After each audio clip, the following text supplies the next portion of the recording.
I just think that in moments of intimacy, all of us come closer in the silence. And all of us also come closer in truth when we're speaking truth. Whether it is that you're saying, I'm feeling weird right now and I want to escape this moment, that may be the most beautiful thing that you can do at that moment, in a moment of intimacy with another human.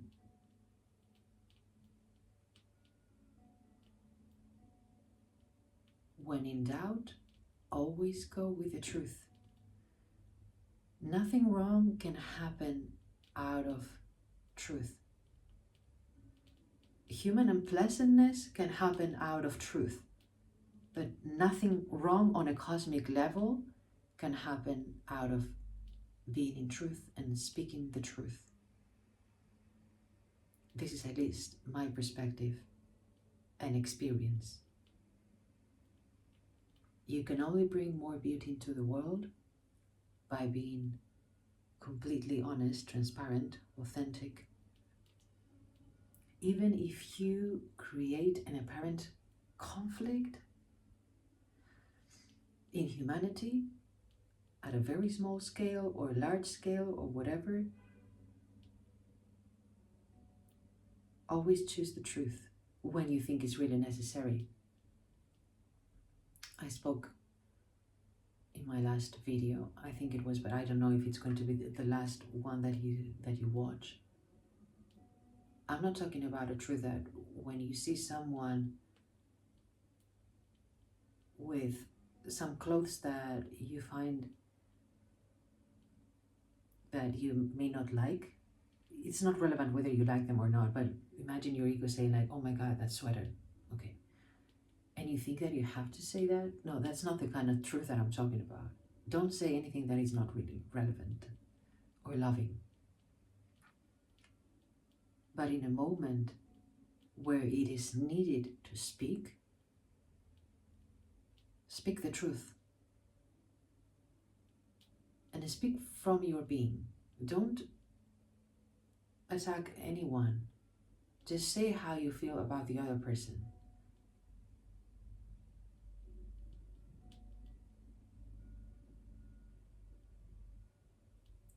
And in the end, I think things and people are going to find a better place to be when we're speaking the truth. If we don't,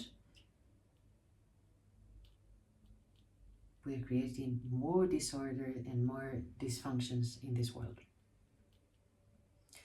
Because we are all perfect pieces of a perfect puzzle that is not perfect in the sense of complete. It's an ongoing puzzle. If you are not truthful and therefore you are not taking your real form in this world, you are not allowing to create a puzzle or a harmonious puzzle at all.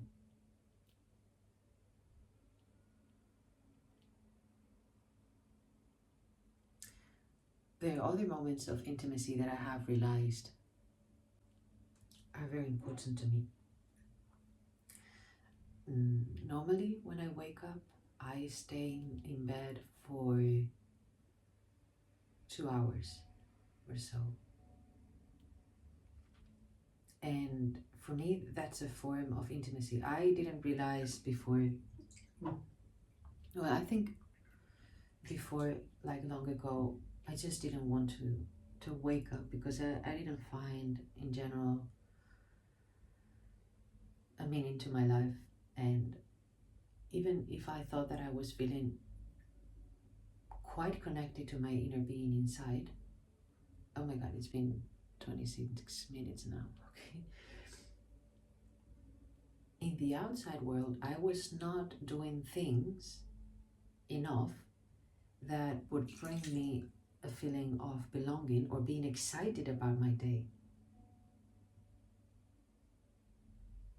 Especially in relation to my professions or in relation to my creative side. Not creating enough and not pursuing my dreams in the outside world enough. From my perspective, again, the enough or the too much or too little only comes from me. No, I don't allow anybody else to tell me what is too much or too little or anything of that sort. So from my perspective, I was not doing enough to create or to put myself, my beautiful self, out into the world to serve others in an exchange of money or without an exchange of money. So, and that was before, and at some point I realized that most days I was not excited about getting up. But then when I really started enjoying my life,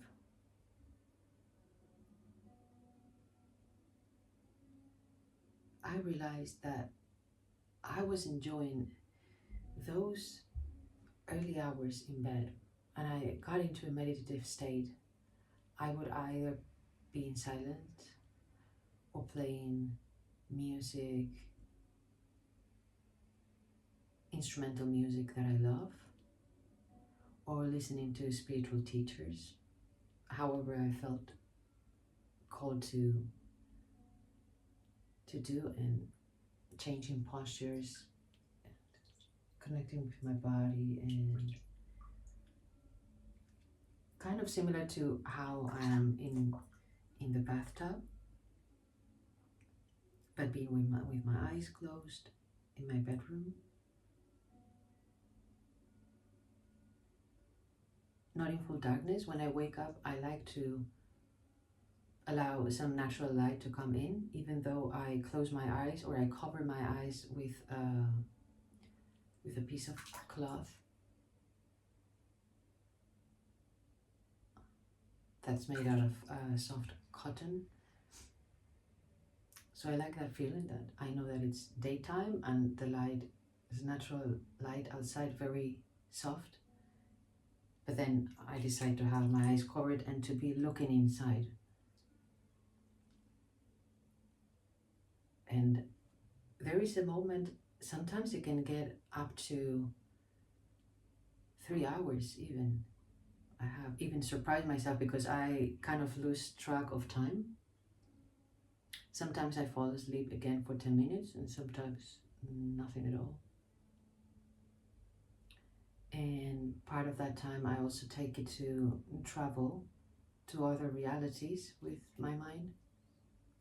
And I experience myself in other realities that feel much more attractive to me.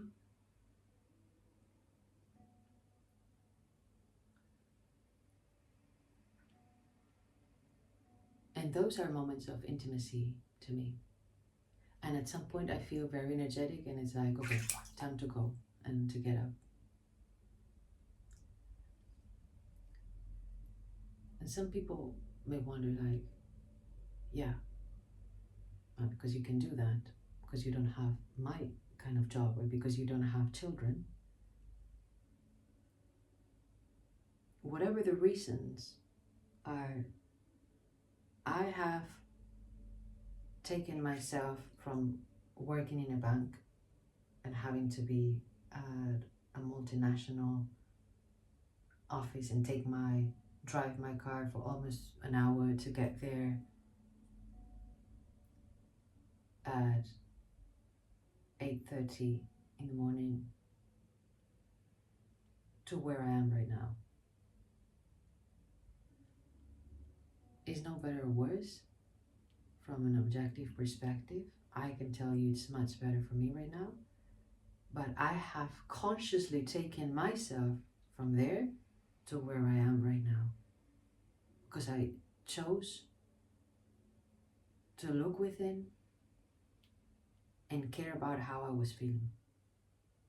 And at some point I realized that when I was working in that bank, I was feeling dead inside. And it has nothing to do with the bank. I had wonderful experiences there, wonderful. But it was not my place to be. It was not my place to find me, to be me, to expand me, to explore me. And thank God that at some point my inner voice was loud enough to say, well, we got here unconsciously, and it's already been several years that we really don't know what we're doing. We're just going with the social flow of what my parents prefer or what looks more important in society, professionally, or me getting lost in thinking that a comfortable life and the kind of money that I was getting at the end of the month was serving me at all. Money is beautiful. I have nothing against money. It's only you have to know where it's coming from and what you're doing with it. So after many years of introspection and self-reflection and self-respect, I have taken myself to this very moment in this bathtub here talking to you. Do you realize how much courage and how much moments of weirdness and insecurity as a human I have gone through?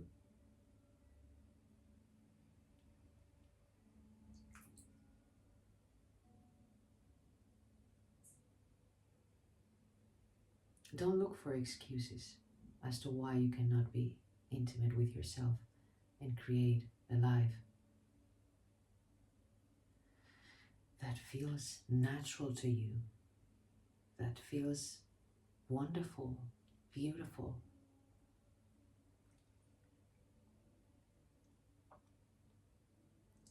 Don't look for excuses and obstacles and the difficulty of you getting there. Look for the ways to get there.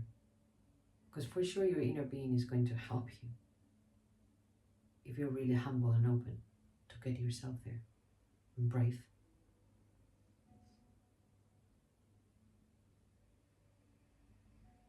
Your ideal kind of lifestyle is not going to come and knock on your door and be presented on a golden plate to you.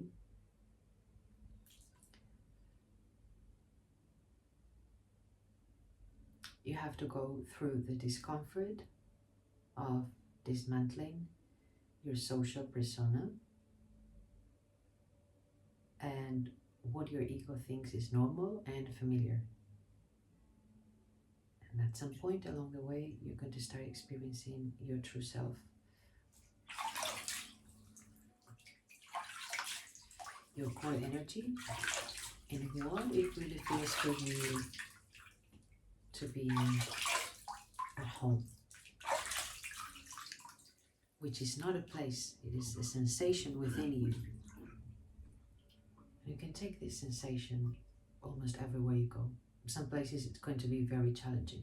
For me, for example, where there is people shouting, or certain scenarios where I'm quite triggered, and it's very challenging for me to find being at home in myself, where I am physically, where my body is. But for most places,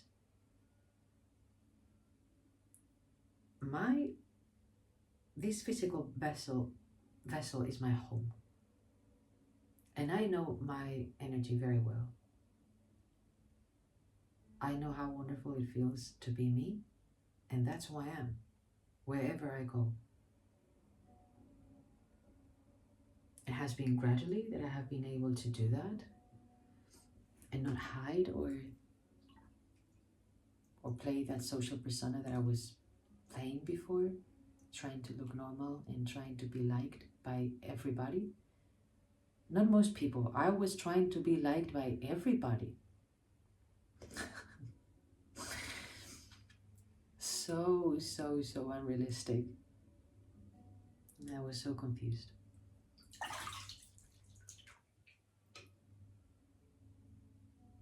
I love you.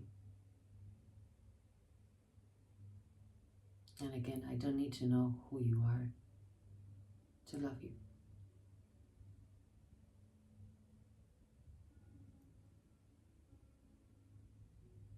You could also start your journey, your inner journey, or go deeper into your inner journey by just deciding that you're going to love yourself no matter what. Whatever you find inside you, just choose to love it. Choose to embrace it first and then love it. I've been doing that for the last consciously 2 years, like being super open to whatever comes from within. I'm embracing this. And sometimes you're like, oh my God, I don't know if I can embrace this. And yes, in the end, I do. I can and I do. With regards to sexuality, with regards to the products or services that I want to bring into this world, with regard to the kind of house that I want to live in, with the kind of relationship that I want to have with humans, with those where there's sexual attraction and with those where there isn't,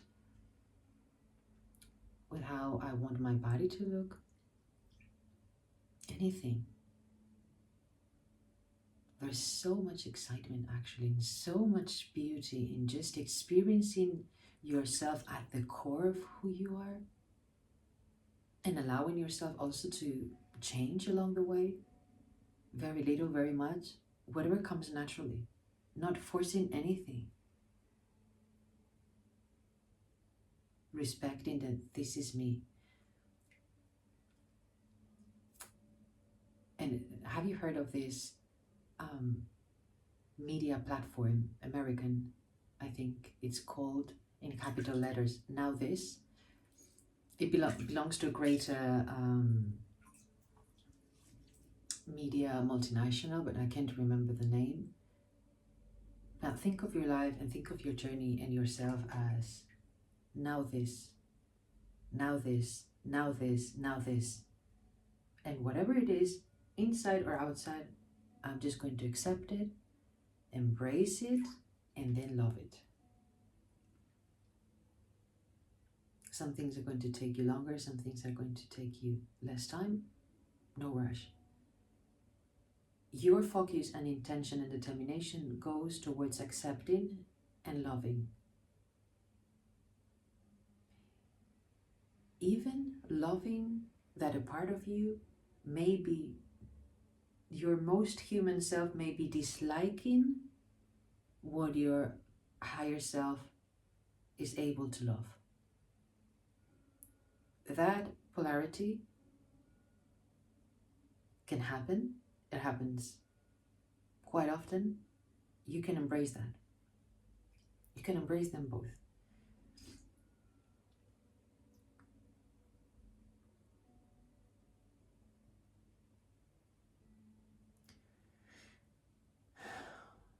Yeah, I think it's time to bring it to an end today.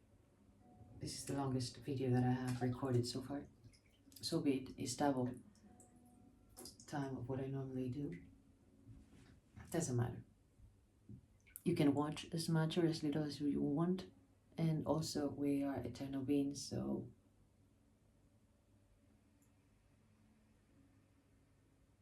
there is no hurry and there is no need to make things very short just because this is the trend now in social media. I don't want to be limited by that.